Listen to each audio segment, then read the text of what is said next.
ابن کثیر رحمۃ اللہ علیہ بہت بڑے آدمی ہیں، بھاری آدمی ہیں علم کی دنیا میں، انہوں نے ایک واقعہ نقل کیا ہے، وہ بتانے لگا۔ علامہ عتبی رحمۃ اللہ علیہ قبر پر بیٹھے تھے، یہ پہلی صدی کا واقعہ لگتا ہے کہ کوئی وہ رکاوٹ نہیں تھی اور کچھ پڑھ رہے تھے، تو ایک بدو آیا، اس نے اپنی اونٹنی کو باہر کھڑا کیا اور آ کر اندر سلام پیش کیا، السلام علیکم یا رسول اللہ۔ صحیح حدیث ہے کہ انبیاء اپنی قبور میں زندہ ہوتے ہیں، انبیاء اپنی قبر میں زندہ ہوتے ہیں، اور اللہ کے ان پر موت آتی ہے، موت ہر نبی رسول پر آتی ہے، موت سے پاک صرف اللہ ہے، پھر اللہ ان کو زندگی دے دیتا ہے جسم کے ساتھ ہی۔ کچھ علماء فرماتے ہیں کہ برزخی زندگی ہوتی ہے، لیکن جو جمہور اور اہل سنت والجماعت جس اس پر مذہب اور عقیدے پر ہیں کہ انبیاء اپنے قبور میں زندہ ہوتے ہیں۔ تو آ کر سلام پیش کیا اور کہنے لگا، یا رسول اللہ، آپ کے رب کہتے ہیں وَلَوْ أَنَّهُمْ إِذْ ظَلَمُوا أَنفُسَهُمْ جَاءُوكَ، اگر یہ گناہ کر کے آپ کے پاس آ جائیں، فَاسْتَغْفَرُوا اللَّهَ، اور معافی مانگیں اللہ سے، وَاسْتَغْفَرَ لَهُمُ الرَّسُولُ، اور آپ بھی پھر اللہ سے ہمارے لیے معافی مانگیں تو اللہ معاف کرتا ہے۔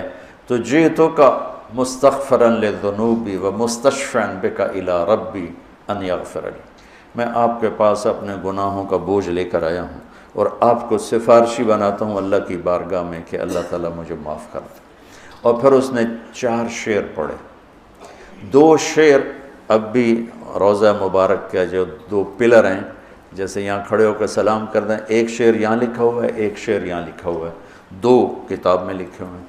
یا خیر من دفنت فی القاع اعظمہ فطاب من طیبہن القاع والاکم، اے وہ بابرکت ذات جو زمین کے اندر گئے تو زمین کا اندر بھی پاک ہو گیا اور اوپر بھی پاک ہو گیا، اندر بھی خوشبودار اور باہر بھی خوشبودار۔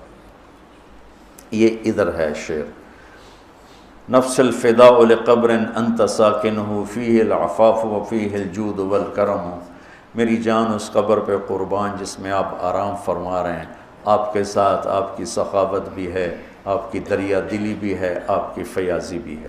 یہ 2 شعر۔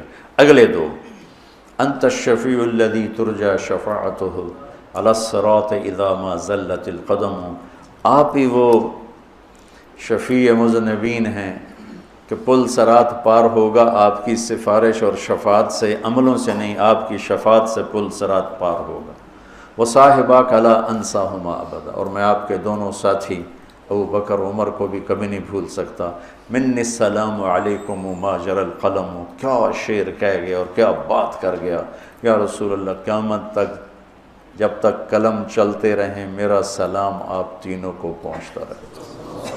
قلم تو کبھی رکتا نہیں، اور آج کل قلم بہت زیادہ چل رہا ہے، کمپیوٹر کتنا بڑا قلم وجود میں آ چکا ہے، تو کیا بات کر گیا، عرب کی فصاحت پہ قربان جاؤں، لہم السن فصیحہ۔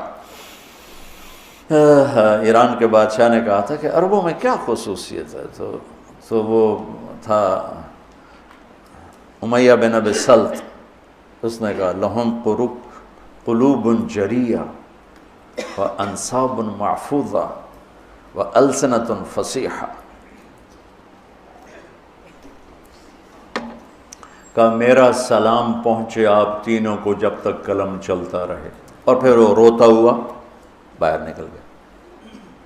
علامات بھی کو ایک دم نیند آ گئی، گٹ تو خواب میں اللہ کے نبی کا دیدار ہوا، کہا عتبی جاؤ اس بدو کو خوشخبری دے دو کہ تیری فریادیں پہنچیں اور تیری بخشش ہوگی۔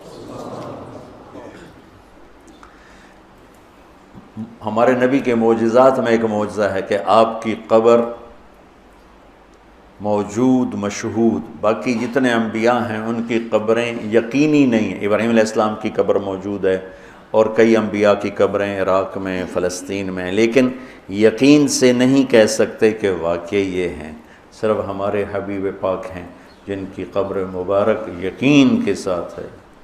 اور آپ کا فیض آپ کے جانے کے بعد بھی دنیا میں چل رہا ہے، جاری اور ساری ہے، اور اللہ تعالیٰ نے ہمیں آپ کا امت ہی بنایا، تو جیسے وہ کر گئے ویسے کر دو، تو اللہ تعالیٰ جب بھی دیکھے گا خوش ہوگا، میرے حبیب کی شبیہ۔ یہاں وہ اپنے آپ کو بناؤ جو میرے نبی نے اپنے آپ کو بنایا، اپنے نبی کی نقل اتار لو، اللہ کو اچھے لگو گے۔ میں کوئٹہ میں تھا جماعت میں، بیان کے بعد کمرے میں تھا تو باہر رش تھا، دروازے میں شیشہ لگا ہوا تھا، تو ایک آدمی رونے کی شکل ساتھ ایک بچہ، تو مجھے اندازہ ہو گیا ملنا چاہتا ہے، اور ساتھی ملنے کے لیے روک رہے تھے، بیان کر کے آئے۔ میں نے کہا اس آدمی کو اندر بھیج دو۔ وہ اندر آیا، اس کے ساتھ اس کا بچہ تھا، اور آتے میرے سامنے، جی میرے بیٹے کے لیے دعا کرو، اور ساتھ ہی رونے لگا، یہ بیمار ہے۔ میں نے کہا اس کو کیا ہے؟ کہا اس کے دل میں سوراخ ہے۔ میں نے کہا تو اس کا تو آپریشن ہوتا ہے۔ کہا میں غریب آدمی ہوں، 2.5-3 لاکھ کا خرچہ ہے، میں کہاں سے کروں؟ میں نے اس کے بیٹے کو دیکھا، اس کے بعد تو وہ مجھے بالکل اپنے بیٹے علی کا ہم شکل نظر آیا۔ وہ بھی چھوٹا تھا۔ آپ یقین مانے میں نہیں جانتا وہ کون آدمی ہے، کون، صرف اس بچے میں نے اپنے بچے کی شبیہ دیکھی، مجھے اتنا پیار آیا۔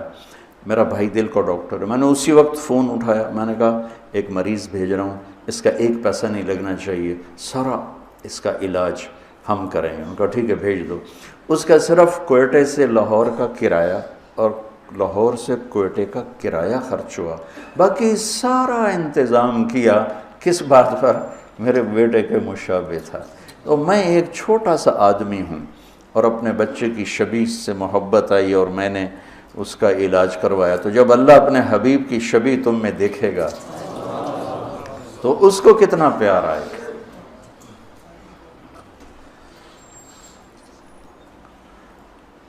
تو یہ فلا وربک میں اللہ نے اپنے حبیب سے عشق مانگا ہے، سمعا و طاعتا، عشق مانگا ہے، پیار مانگا ہے، محبت مانگی ہے۔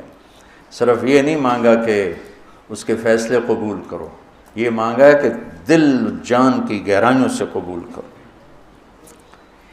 پھر ایک اور آیت ہے، وَمَا أَرْسَلْنَا مِن رَّسُولٍ إِلَّا لِيُطَاعَ بِإِذْنِ اللَّهِ وَلَوْ أَنَّهُمْ إِذ ظَّلَمُوا أَنفُسَهُمْ جَاءُوكَ فَاسْتَغْفَرُوا اللَّهَ وَاسْتَغْفَرَ لَهُمُ الرَّسُولُ لَوَجَدُوا اللَّهَ تَوَّابًا رَّحِيمًا۔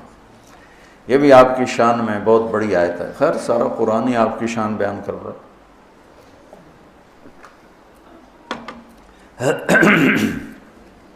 اللہ تعالیٰ فرماتے ہیں کہ ہم رسول اس لیے بھیجتے ہیں کہ اس کی اطاعت کی جائے، رسول اس لیے آتا ہے کہ اس کی اطاعت کی جائے۔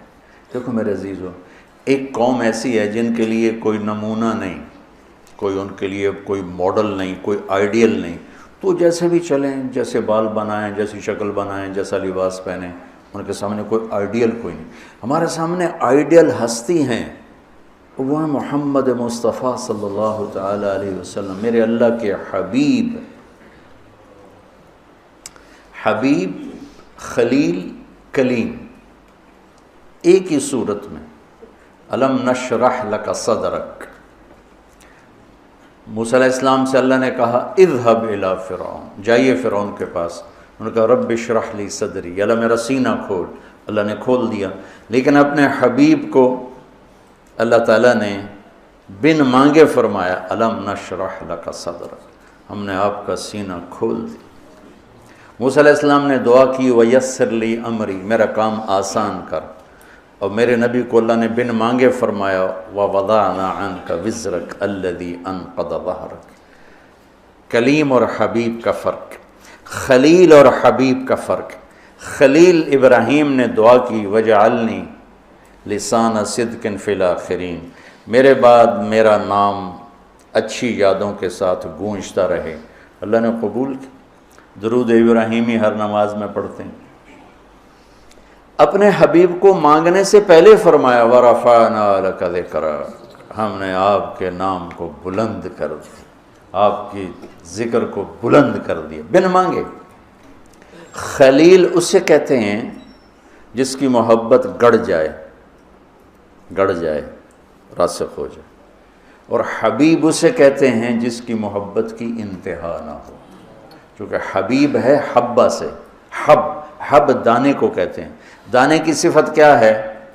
ایک ڈالو 700 ہو جائے گا، ٹھیک ہے، پھر 700 ڈالو تو ہر دانہ 700 ہو جائے گا، پھر ایک دانہ ڈالو تو ہر دانہ 700 ہو جائے گا۔ تو حبیب اسے کہتے ہیں جس کی محبت کا کوئی سرا نہ ہو، کوئی انتہا نہ ہو، یہ حبیب۔ اور خلیل اسے کہتے ہیں جو ملاقات چاہتا ہو، اپنے محبوب کی زیارت چاہتا ہو، اور ساتھ کچھ عطا بھی چاہتا ہو، کچھ ہدایہ بھی چاہتا ہو۔ اور حبیب اسے کہتے ہیں جو صرف اپنے محبوب کی زیارت چاہتا ہو اور کچھ بھی نہ چاہتا۔ تو اللہ نے ایک ہستی بنائی، اور ہر شے میرے نبی کی محفوظ ہے۔ یہ واحد نبی ہیں جن کی چھوٹی سے چھوٹی ادا بھی محفوظ ہے۔ تو ہمارے پاس تو کوئی حجت کوئی نہیں کہ جی ہمیں تو پتہ نہیں تھا ہمارے نبی کیسے تھے، کیا کرتے تھے۔